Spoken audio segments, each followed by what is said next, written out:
If you believed everything from the tech industry around AI, then, well, I won't finish that sentence. But I'm with you. There's a lot of marketing dollars being spent. Yeah. But what does it give people? It gives people first experience. That's role number one. Understand what it is and what it isn't, what it can do and what it can't do. You know, most AI doesn't understand right from wrong. What it understands is it infers a plausible outcome. It infers that I've seen this many times, therefore I believe this, therefore I recommend this. Good morning, good afternoon, good evening, wherever you find yourself on the globe. Welcome to another session of Conversations on Retail Risk Mitigation and Asset Protection segment. Most of you know me, Brand Elverston, former Walmart guy, now very happily in the advisory space. And this morning, as we always do, we're very careful about our guest list and who we bring on board because we want it to be innovative industry people that change the environment and the landscape in retail. So you won't find run-of-the-mill providers that have been around forever. This morning, we're honored with Neil Sutton, who I've met virtually many times, but never in person. Hopefully that'll change at maybe NRF in January. But Neil comes to us from Everseen. That is, Neil, as you well know, a household name across just about all retail. And I'll ask Neil to go through the history of Everseen a little bit and kind of plant the seed. But I first met these guys for the audience. And Neil, by the way, our audience is global. We have listeners all over the world, a lot of veterans, military as well, that are looking at transitioning. So they're trying to get up to speed on possibilities in the private sector. But I first met these guys, I never can remember the date, probably around 2014-ish, when I was still at Walmart. And we were looking at something to help us mitigate loss on self-checkout. Self-checkout has been around a long time, but we never really got our arms around being able to definitively identify risk associated with self-checkout. I had looked at a couple of other firms. I think I saw in a trade magazine or somewhere this company called Everseen. So I pinged them. Long story short, got your man Chris Taylor on the phone. We put him through the ringer, as Chris reminds me. He said, "Brand, you were pretty blunt." And I'm like, "Well, dude, you know, we got to know the so what of you before we start conversations." And my biggest question to him was, how are you different than your competitors? Forget what you do. Tell me what you do better or that you do that others don't. And from that point forward, it was a great relationship, and you guys have grown ever since. So I'll turn it over to Neil, and Neil, you can kind of give us your background, and then we'll kick it off. Well, great. Thanks, Brian, for the invitation. Just by way of introduction of me personally, I've been in Everseen since April this year. So I'm a kind of new guy, I guess, here. Mm-hmm. But I'm not new to the IT industry by a long way. So I spent my life in various roles in the IT industry. So I started off in Fujitsu. I went to the .com boom and doing some really innovative projects at the start. At the very start, and then I went into telecoms, almost a golden age of telecoms, working at British Telecom. And then 6 years ago, just over 6 years ago, I joined NCR. And most people know NCR because they're the world's largest self-checkout provider as well as POS software provider. And I had the privilege of working with all the retailers around the world, you know, learning what happens in Japan, Australia, Spain, UK, US, Canada, etc. And it's a fantastic education, walking stores with people every week, learning, understanding, sharing good ideas from one to the other, as well as hopefully bringing something to the conversation as well. So it was a great privilege working with so many big retailers around the world, Brand. And I guess that gave me a big help in my education because you know, there's pockets of greatness wherever you look. It's a matter of looking and asking the questions and listening. And then, of course, I joined Everseen. You know, as you said, if I mention about Everseen for a minute, because you mentioned we've been around a while.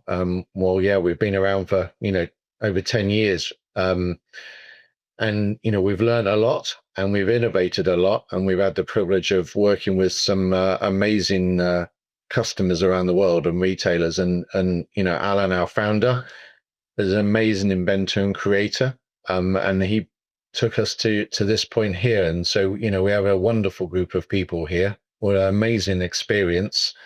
And hopefully along with now our newly announced CEO this week, Joe White, joining us, we're going to be working together to take Everseen onto its next stage of evolution, because the world doesn't stop for anything. We're very focused on working with retailers and listening and solving problems. So I've had a very interesting ride, I'd say, in terms of retail brand over the last 6 years.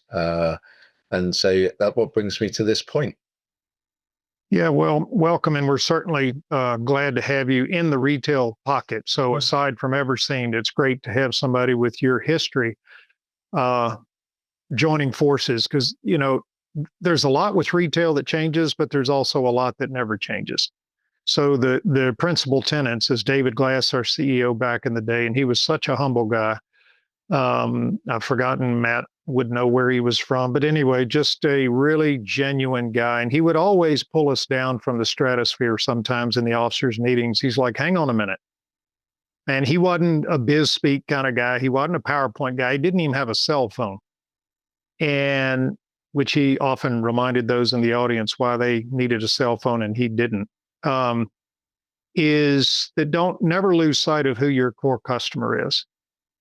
He said, essentially, and I'm paraphrasing, of course, when you start to lose and think that you're challenging and helping facilitate change of your core customer, you are exponentially exposing yourself to the risk of losing that very customer. And he said, they don't call you to tell you that they're unhappy. They simply stop shopping in your store. And then it's too late. It's very hard to recover. We've seen it with Target here in the US, seen it with other retailers. We've seen it, with Kmart, a lot of them that folded the tables. But what I think that also told us is the appetite for continuous change. And so we struggled when I was, still on a W-2, we never were able to put dollars to risk on self-checkout. And the constant battles of the operator saying, well, yeah, somebody might take a gallon of milk once a week. Big deal. It's not, we don't want to interfere with the honest customer shopping experience, which I absolutely subscribe to. But our options were very limited back in the day. It was all mechanical, one-trick pony, friction-inducing solutions. And when that conversation, after speaking with Mr. Taylor at Everseen, and we went in dark to a handful of stores, can't remember the number, and we were, and I'm going to summarize, we were really surprised at the magnitude of the risk, and that, number one, Everseen was the first technology we brought in that could give us visibility to a previously unknown risk. And we had, trust me, Neil, we had spreadsheets and legal pads and sticky note, all this garbage, and tried to make the case. And when you go sit down with finance, it dissolves pretty quickly.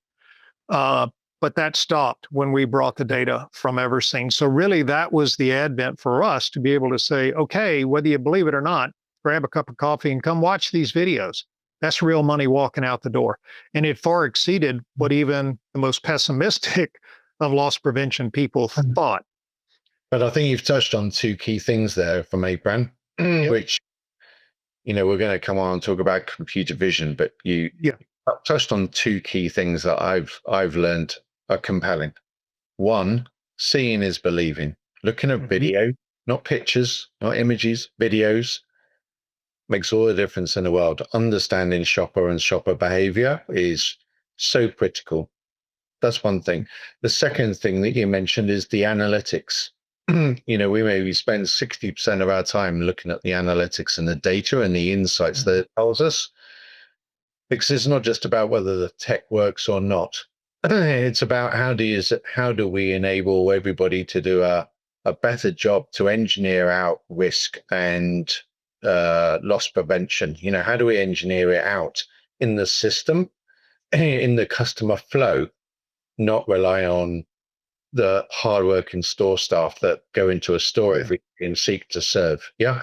And so analytics is such an important thing that we learn and have learned so much about and learn about every week. Yeah. We spend so much time on it. So I just wanted to mention that those two things for me are two of the standout things that I've learned in the 6 months I've been in Everseen and understood a little bit before. But I see the amount of customer attention paid to it in those retailers that are super efficient and do an amazing job and are maybe the market leaders in what they do in this domain.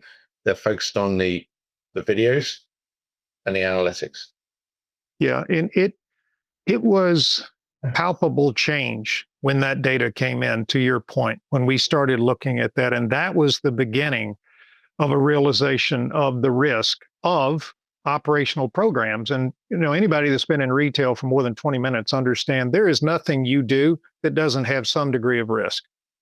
And the difficulty is to putting the dollars behind and quantifying that risk so the operators and technology guys fully understand, okay, there's an incremental risk to doing X. Buy online, pick up in store, true mobile shopping where you pay and tender on your phone and walk out without ever going to a register. They're real dollars that will be exposed to risk at that level. So that's a great segue to computer vision. So while Everseen, what year was that? You guys came out like 13, 12, something like that? About that. Yeah. And, the conversations and the scenario that unfolded with us, that was our real, looking back on it years later, was our real introduction to innovation. Before we defined that as EAS systems, as antiquated as that is, or, locking showcases, tethered restrictive fixtures. That was the same solution set for decades. And tragically, that still exists today when so many more options are available. How do you see computer vision in a broader sense changing or at least opening doors for change in the retail environment? What do you see? What's your vision? Well, rather than talking about vision, let's maybe start with, what is computer vision? Yes. And I'm not going to do a lecture on what is computer vision, but Yeah. you'll be pleased to know, otherwise people will leave the podcast.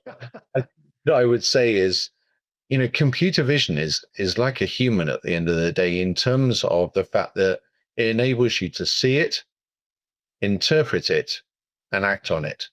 And it is either, say, what's going on in terms of products, in terms of people and actions, or in terms of transactions. Mm-hmm. That's what it's fundamentally there all about. So when we hear all this story and hype around AI, computer vision is like the ultimate use, really, because you're seeing it. And images and videos are really hard, but they're also colorful. And you can learn from them. And all we're doing with AI is really taking images and videos and turning them into ones and zeros and text, etc., for which they can be then interpreted, analyzed, etc. So how you see and how well you see is one thing, but the real interesting bit is how you interpret it. So therefore, experience is really important. You need a large data set because human behavior is an interesting thing and it's changing all the time. So you have to keep changing and learning all the time, and you have to act. There's no point just seeing it. You got to act, and act then equals dollars saved or euros saved. Yeah. Are you going to the top line and the bottom line? Or it allows you to act in terms of increasingly moving forward prediction, being able to say, okay, I know this, I see this, I can see this trend. I can therefore do different correlations, enrich things, and therefore I can predict that, between 10 and 11 o'clock, typically X happens. Therefore, the prediction is have your best store colleagues at the front of the store, for example. I'm picking an easy, yes, but that ability to move beyond just seeing and interpreting, to be able to act and predict and be more systematic about best practice, I think is the difference that, say, computer vision makes. So when we think then about where is it going, there's a world of fun in that. But what I would say is that what we've learned is not to be technology led, but to be focused on use case led. Understand the problem, understand it really well from a retail point of view. Stand in store. A number of times I take new people in Everseen, or I've stood in stores with CEOs around the world, and we've stood there and watched. You learn a lot. Yeah. And so be use case driven, whether you're at the back of store or front of store. And really that insight allows you to apply the technology in the best way. We're not short of technology in this world, but we are. What is the insight and how that technology is applied to having real experience and understanding the pitfalls of even most basic things. How do you spot a yellow banana in a yellow basket is maybe slightly harder than some people may think, but actually trying to understand what does that glib comment mean in terms of operational efficiency. That's, I think, where we learn every day more and more about what we do better and how we can help. And we have to keep listening and keep watching. Yeah, so the advent, rewind whatever it was, 15 years ago, 10 years ago, of primarily self-checkout focus, because that was Alan and team the absolute right place to start. And because that was the sucking chest wound, if you will, or the black hole in retail, as we've always said for decades, and I'm sure you're familiar with this with all your years in the saddle, is what the hardest area to identify loss is the front end. And it always has been. I've been in the industry 30 plus years, and that has never changed. So Alan and team absolutely focused on the right thing. Let's get our arms around this thing called self-checkout. And we saw it unfold differently during COVID. There were, for understandable reasons, some retailers, Dollar General very publicly rolled it out to all 14,000 stores, and then unceremoniously pulled it when shrink absolutely exploded. Not saying anything about correlation causation, but it's certainly a degree beyond inferred. Other retailers' shrink also increased during COVID for a multitude of reasons. So in that landscape and knowing the sweet spot of self-checkout, and you guys are the best at that, what other opportunities do you see at your executive level in a computer vision company? What do you see as other risks that should be number 2 on the list after you've already mastered self-checkout? What other areas of the store do you see as opportunities for computer vision maximization? So I always like to start at the point of understanding why somebody's in a store. I know it maybe sounds a little basic, but there are reasons why somebody is in a store. Understand the shopping mission is kind of fundamental. Why is somebody in a store? Yeah. Think about it. It's quite complicated. Somebody's rushing in to get one item. Somebody's doing a full basket sale. You've got a gig economy worker coming in to do a pick on behalf of an online order. You've got a delivery person doing a pickup. You've got people coming in doing returns. There is a lot going in a store. Being a store manager is a difficult job.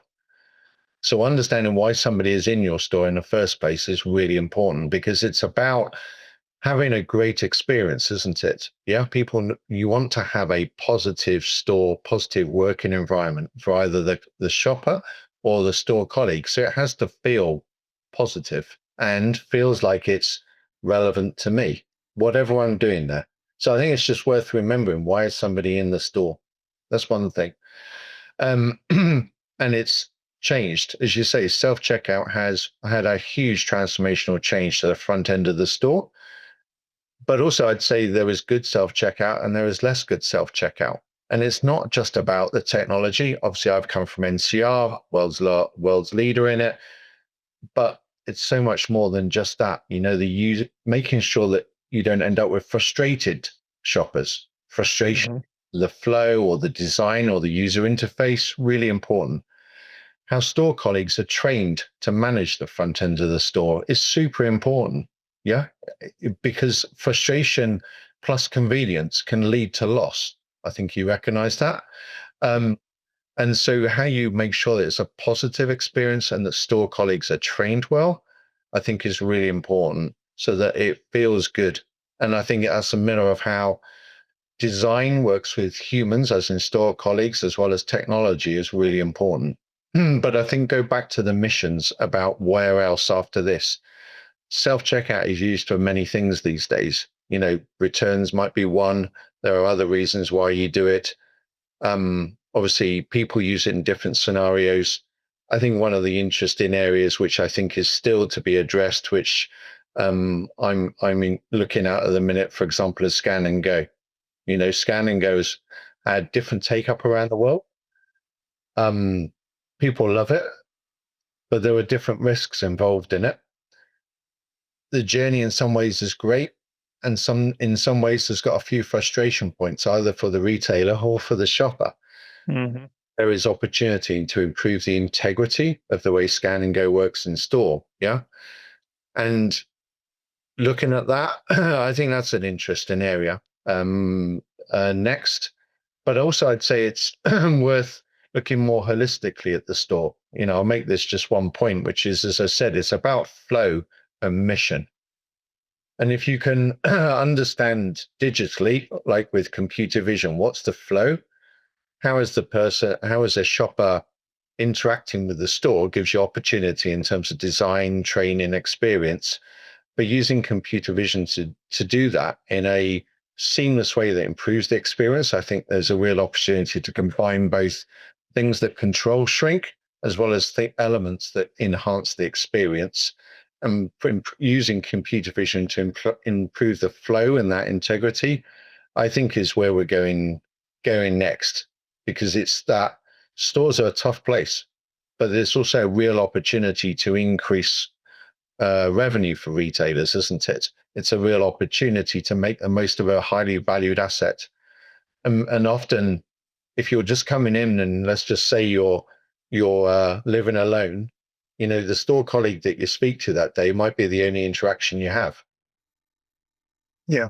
And you go, hang on, that person wouldn't use self-checkout. Well, that's not the argument. The argument is, well, actually just talking to a store colleague, almost a host, so they feel like they have a good experience and they get to interact with people, is a totally different mission from my daughter charging through the store at high speed because she's running to, doesn't want to talk to anybody. Yeah. Both of them have risks, although obviously my daughter's a lovely woman, but it's a different journey. So that's where I think computer vision should enhance what store colleagues do and how shoppers shop. Yeah, that a friend of mine during COVID, when we were all on lockdown, and it was so funny. She said, Bran, I'm so damn bored sitting at home. I'm calling people I don't even like just to have human interaction. And I think it really tested the skills of people that are introvert versus extrovert, and exactly what you just said. And again, perfect segue into my next question on that human element. Do you see, and I love asking this questions of any smart person in the technology space, do you see a risk of over teching the retail environment, meaning too much tech? Is there a delicate point there that we need to be aware of, or do you think we need to hit the gas and go for it? Is there a risk of having too much tech in a store? Yes. Mm-hmm. But I think it's not just about tech per se. I'd say, the art of good tech is that it feels seamlessly part of an experience. It's not just lots of tech. I see some retailers giving store colleagues a lot of tools to the point whereby they don't use them because they're a worker. They come in for their $15 an hour or whatever. They haven't been trained that well, and you're over tooling them, so to speak. How you prompt and enable them, I think, is a different thing. So I guess I would turn it around and say the challenge in retail today is also an art, and that is, how do you keep it simple? How do you keep it simple in terms of the shopper and in terms of store colleagues? Don't make it more complicated with tech. Use tech to make things simpler and flow better. Secondly, the more connected and people feel, shoppers and store colleagues feel connected, i.e., can I get the information I want or how do I quickly get it without being a technical wizard or something, is really important. And also, how do you just make sure you keep stores and retail customer centric, not suddenly become tech centric, I think is also important. If you combine being simple, connected, and being customer centric, then you end up using technology well, not using more and more technology. Yeah. And I think more and more technology can lead to more risks and more issues. But actually being use case driven and making sure that you're not reliant upon a human element in the system, but you're enabling a human element, I think is really important. Um, and just focusing on the basics, as you said. I mean, we haven't talked about it yet. I don't know if we're going to come on to it, but just take the challenge of inventory accuracy, Bran. Yeah. We know stock takes are not particularly accurate, don't we? We know they have an error. That's right. Yeah. If anybody's ever done an accurate stock take, I'd love to hear from them. The, we know they come with issues, don't we? So inventory accuracy is really important. And what is inventory accuracy? When price changes have a time lag in them, etc. How do you rank and rate an inventory accuracy? So you can use technology to make things like that a hell of a lot simpler and easier. That's not making it more complicated, but it is solving a real world challenge, I think, for every retailer, which is inventory accuracy. On the other hand, if you suddenly say, well, I've got a bright idea about how to use digital panels to do something that feels intrusive to a shopper, then yeah, you're over tech in the store, I would say. It has to feel, as I said, a positive environment that people feel good to shop in. But I do think tech, if it's used in the right way, is finding the right way to use it and then share, learn, replicate that best behavior. I mean, that's where, platforms and tech can help, is how do you make best practice more systematic, not just down to the hard work of a good store manager. Would you agree? That's right. Yes, 100%. It's so kind of where I see, the advent of computer vision, AI, and all those tools. And I love the fact that Doug publicly addressed AI integration at Walmart. And true to form, a very much measured, sane proclamation of how AI is going to change the workforce among his 2.5 million associates around the world is the 3-year hiring freeze, or ceiling, not to be confused with we're never going to hire people again, because as critical people leave, they backfill. So just keep headcount flat and let's let this thing simmer and figure out what it's actually capable of doing, rather than the tragically all too frequent mass layoffs. Amazon laid off 40,000 people. Other companies have gone ditch to ditch, over-betting, I think, over-indexing on capabilities of AI when we yet truly don't understand it. What I think it's changed in the retail environment, and for me as a practitioner, the environment in risk mitigation has changed dramatically and since you guys came on the stage. And what I mean by that, it has allowed me to go from the one-trick pony solution set, EAS, tethers, locking showcases, security guards at the doors, signing, CCTV primarily used only for post-mortem. Something happened, go get the video. You hope like hell you recorded. And that's it. With the advent of computer vision, it is tearing down those silos where I, as a staff director or someone in asset protection, now can be part of a broader application of a technology, as to your point, properly integrated with a sensitivity around the customer experience, not obsessing about the coolness factor. So, one of the things I took away from Euroshop, or Eurosys, it would have been this past February, is it became increasingly apparent as I was walking through the exhibit floor. Never before have asset protection, loss prevention practitioners had more choices than today. And it's accelerating. So another way of saying that is, and I did it in a video clip, if your store looks like it did in 1990, everything locked up, you go in, unless Walgreens, CVS, Pharma is pretty bad about that, everything's locked up. That is a choice. you are no longer forced, as you only have those as resources to mitigate loss. That is a conscious decision to not use what we're talking about, computer vision, in more creative ways that are less friction to the honest customer. And oh, by the way, it can help you with inventory in stock and a host of other solutions. So I think increasingly my hope is, and you may have heard me say this before, the Sputnik moment, hopefully we've reached a point in the industry that is going to become almost unacceptable to deploy those legacy measures to affect whatever component of your total loss is actual malicious intent. So on the interesting, you mentioned your next go-to is Scan and Go.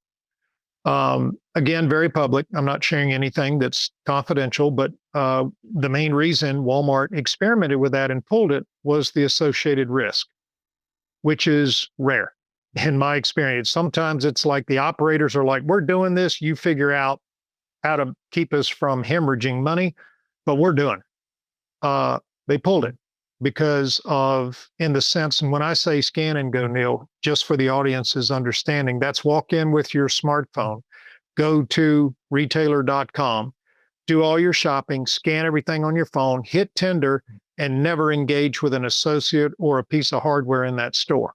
And out the door you go. Obviously, that is a huge opportunity for loss that in a 200,000 square foot supercenter, it's unmanageable because they're not always going to be under video. You're not always going to be able to have eyes on that shopping trip. So that to me is one of the last bastions of unsolved mysteries in retail, is how to effectively mitigate that. So that's great to hear you say that. Well, I mean, I mean, just to be clear, maybe I could just come back over that again for a second. So I think, yeah, sure. I mean, if we take self-checkout, we've had a lot of learning. We've saved clients a lot of money. Indeed. But it keeps changing all the time. You mentioned Eurosys back in February, or even NRF at the start of the year. Even look at how that has changed this year. Mm-hmm. Rating things like cart-based loss or basket-based loss has materially increased during this year as people's behavior has changed and how people shop changes. So, even self-checkout's changing all the time. Behavior is changing. You have to learn, adapt, and get experience of that. Likewise, how that works in terms of staff claims, again, changes because there's a lot of pressure on people at a staff lane as well, and it's a different experience. But things are changing. So my example of Scan and Go is one where it's more an example of, it is an area of loss. It is quite a complex area. Yeah. The point for using that as an example is that we're looking at across the use cases across all the store, and always using the data and analytics to say, where do you go next? So it might be, maybe we do that, and maybe we do a slight variation of that next. The point is to keep using the data to guide where you focus. Or as a friend of mine says, that well, Brand, he says, fish where the big fish are. Mm-hmm. Don't get sideswiped by emotive small use cases. Use the data. If you don't have the data, then I would say, please come and talk to Everseen, because if you don't have the data, you don't know where the fish are. So secondly, be driven by the data, then fish where the big fish are, because you're always going to have shrink in a store, aren't you? There's always going to be a need for loss prevention, because that's the nature of what stores are like. It's not about arguably always being the best. It's making sure you're most definitely not the worst, though. And also, if you have the opportunity to do something about things, surely we should do that, because that's just doing good business and good operational practice. If you take AI, as you said, the key thing with AI is people get experience of it. Store colleagues have experience of it. I think that's what Doug was talking about with OpenAI, which is firstly about new tech, understand what it is, and also understand what it isn't. Because boy, there's a lot of hype around AI. Yeah. If you believed everything from the tech industry around AI, then, well, I won't finish that sentence. But I'm with you. There's a lot of marketing dollars being spent. Yeah. But what does it give people? It gives people first experience. That's role number one. Understand what it is and what it isn't, what it can do and what it can't do. Most AI doesn't understand right from wrong. What it understands is it infers a plausible outcome. It infers that I've seen this many times, therefore I believe this, therefore I recommend this, because that's called inference. Yeah. Yeah. If you have a neural network, obviously you do that at mass scale. You can do you can do correlation at mass scale, and therefore that gives you an ability to really use data in a way you could never do before. But having good data at the beginning is the critical thing. But also, I think as people will learn about this, they'll ask themselves questions, Bran, and they'll ask themselves questions about this AI. What's it based on? Has it got bias in it? Is it legal, Mm-hmm. compliant? Is it giving me the right outcome or is it not? Because an AI system is only as good as the data set of what it sees, what it interprets, and therefore the recommendation or the action. So it's not just what you see, it's really the interpretation is key, but also understanding how it interprets so that there isn't bias in a system is really important for people to understand and go on that learning journey around it. And the more you understand it, the more you then go, well, I want to understand the analytics behind it, which is why I said at the top of this call, that's an important part of what we've all learned at Everseen is that's critical. Be data driven, fish where the big fish are. And that then drives with your experience of what AI is or isn't, and how you can use it and where you shouldn't use it, because it's not a panacea for all world ills, I don't think.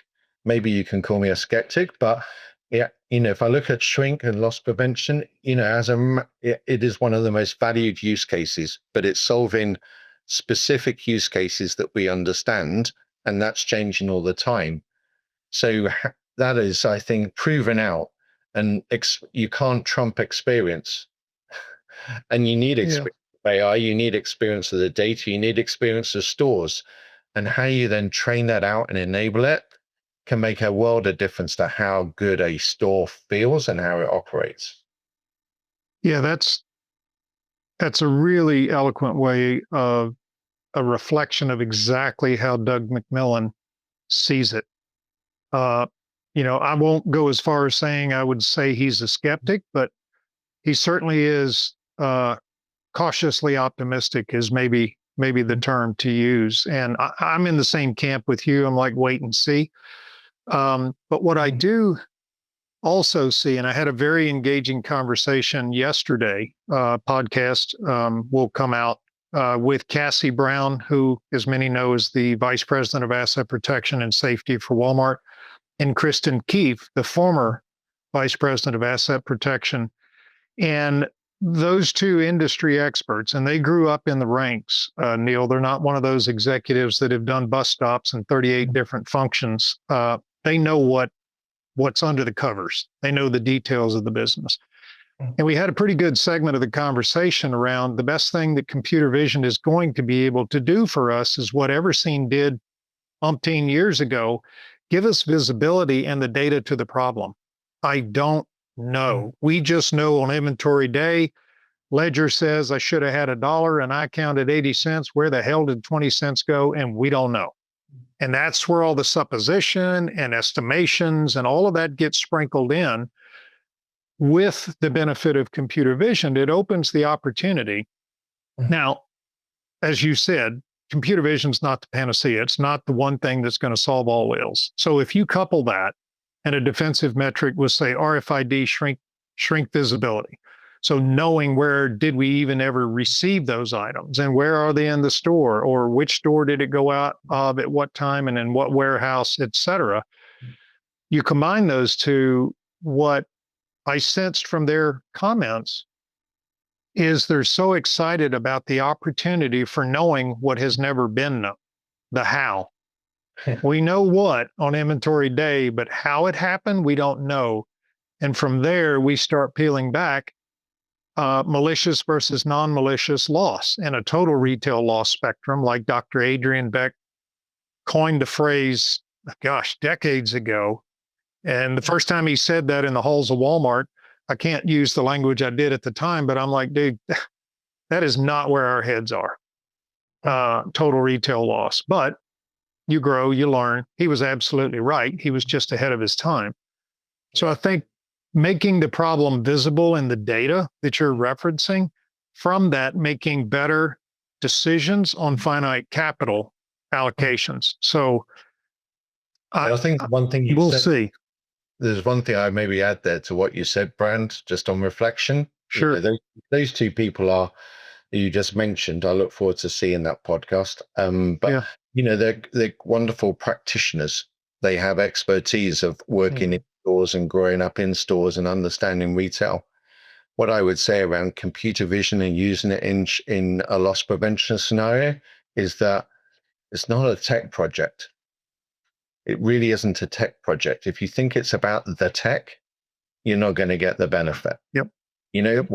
When I see experts around from loss prevention, people in store operations, working with then the IT team, then that practitioner experience of understanding the data that's coming out makes all the difference in the world. And that's where we've done amazingly well working with some retailers to deliver that at a massive scale. You need that practitioner expertise, not just the tech one, because you won't get the ROI.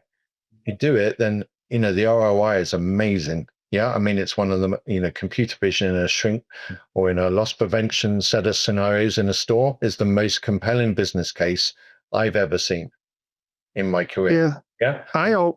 We often practitioner insight. Yeah, you bring up a great point, Neil, among many in this conversation, the tail wagging the dog. So too often that I was engaged with runaway tech, we called it. And for the coolness factor, for the Me Too movement of, well, Amazon's doing it, we got to be able to say we're doing it, whatever the reasons were. The more you peeled it back, the more you were missing exactly what you just said, the practitioner's intention with the technology. And if that isn't the guiding light, then you're right. It will fail at some point downstream. And one thing, I know we only have 8 minutes left, Neil. This is more of my position, but I want to see how you feel about it. Third-party solution providers. So if I'm a retailer and third parties, in my mind, I've always been a fan, were the experts. Typically because that was their livelihood. That's all they did in the case of some providers. And of course, there's some out there that can profess to solve everything you've ever done. But then there are people that do have deep expertise, that may be 2 inches wide and a mile deep. That's who I need to help me solve in risk mitigation. That's you guys. And my experience on the W-2 was there was an era way back when if you uttered the phrase third party, you were in trouble. We just didn't do that. And then along about 2004, under the leadership of then Bill Simon, the U.S. CEO, former Navy officer, retired Navy officer, completely flipped the model. That if we can't unclog what you and I talked about before we went live, if you can't unclog the pipeline for turning out technology in a reasonable amount of time before it's out of date, we're going third party because those guys respond. If there's a problem, I'm not in a queue when I call Everseen or anybody. It's 24-hour fix. It's people sleeping in the office, and you are getting the best of the best if you've picked the right provider. I'm not saying, all third parties are better. But then you come back around, and I think it's prevalent among a lot of retailers and I've been public with this online, is the ego that we can do the same thing and better internally. And often that storyline never pans out from my personal experience in the saddle. How do you see third parties positioning themselves where they can overcome that stiff arm counter argument? Great solution, Everseen, but we can do that better internally. Or any vendor. This isn't Everseen conversation. How do you counter that? Well, I would look back, if I may, for a minute. One of my privileges that I have had over the last few years is going around stores around the world. And it really is a privilege, but you get to see the commonalities and you get to see what somebody's done that's great. Forget who did it for a minute. There's something to learn from others. And if you have a good company that's focused on, like Everseen is focused on the store and use computer vision, you have the benefit of and the privilege to see the good and the bad, a tech project gone wrong that's happened in a store, as well as things that have gone brilliantly, all the journey along the way. But actually, I'd say the benefit of like an Everseen is that experience of, oh, wow, they did it like that. Because the commonality of problem and the hurdles that people have gone through is amazing learning that you get, because you just get accelerated learning. I mean, that's all I see. My privilege of my last couple of jobs has been that accelerated learning. You just see things a whole lot more, and you learn to see what works and what in practical terms doesn't work. It may be in theory great in the lab, but it doesn't work in a real store environment. So I'd say that's one thing, is look for people who have the experience. Because as you said, there's lots of tech out there looking for a problem to solve. And Exactly. That's, I think, is not good third party, to use your That's phrase. right. You look at people who have the experience. And also, it's not just about creating the app. Remember, you got to scale it. Anybody can innovate in one store. Anybody, 3 contractors, a bright child, people can innovate in one store. It's really easy. You try and scale that to several hundred stores, day in, day out, 7 days a week. Look at the analytics, make sure it's maintained, do the continuous learning, build on it. Don't build a silo, build a platform. How do you then continue to learn from that? That's a whole different ball game. And I'd say that kind of, for me, distinguishes between a great third party and a interesting third party. Gets people who have learned to scale and had the war wounds of the going into battle around tech really working in a harsh environment, otherwise known as a store. That's what sets it apart. I think the one final thing I'd say is also, there's a word that I keep coming back to when we think about what's the right way to go about doing these projects. And it's the word control. Retailers want control, don't they? We all want control in our lives. Yeah. Think about government activity, whatever. We all have a desperate human need for control. But on the other hand, as a retailer, you have choices to make about scarce resources. Your IT department is only that X big. You only have Y skills. It's about choosing what you want to be great at. And as one CEO said to me, just choose what my difference is going to be. And I'm going to use my skills on what my difference is going to be, not on copying somebody else's. And so it's not about using, I would say, third parties or not. It's about how do you look for the right experience and the right tech to be able to combine with what you want to own control with as a retailer, and come up with the right model to make it work, so that you get understanding of the data, you get to leverage data, but also you get to leverage others' experience. And if you do that in the right way, you'll feel in control. And that way you can choose where and how you develop skills, because skills are scarce, and also good skills are really scarce and also quite expensive. And you got to choose. And all about coming back to, why is somebody in a store? Why is somebody shopping with me? And how are my people that really are core to the business understanding that shopping mission and the return and the benefit that we can deliver them in terms of great experience? Yeah, I'll take the words of Paul Jekyll as my closing comment, that there is a distinct difference between a business partner and a GNFR partner. A GNFR, for those that may not be familiar with the acronym, are goods not for resale, just transactions. And a business partner, and in the sense of Paul Jekyll and Cassie Brown and all the major retailers, they're looking for business partners in this space, people that can see around corners and have this kind of conversation and be able to solve for problems, not only on the immediate horizon to keep them in their jobs, but also down the road, saying this is a potential. So great conversation, Neil. We're at the hour, so you can make your next call. Thank you so much, everybody. Neil Sutton, Chief Revenue Officer for Everseen. How can they get a hold of you, Neil, to continue this conversation? Well, you can find me via everseen.com. You can find me on LinkedIn. That's the easiest way to get a hold of me, or I'm neil.sutton@everseen.com. But thanks very much for your time, Brent. I've loved the conversation. Perfect. Thank you so much and have a good day, Neil. Have a good weekend. Best, See you. Take care. Bye. Thank you.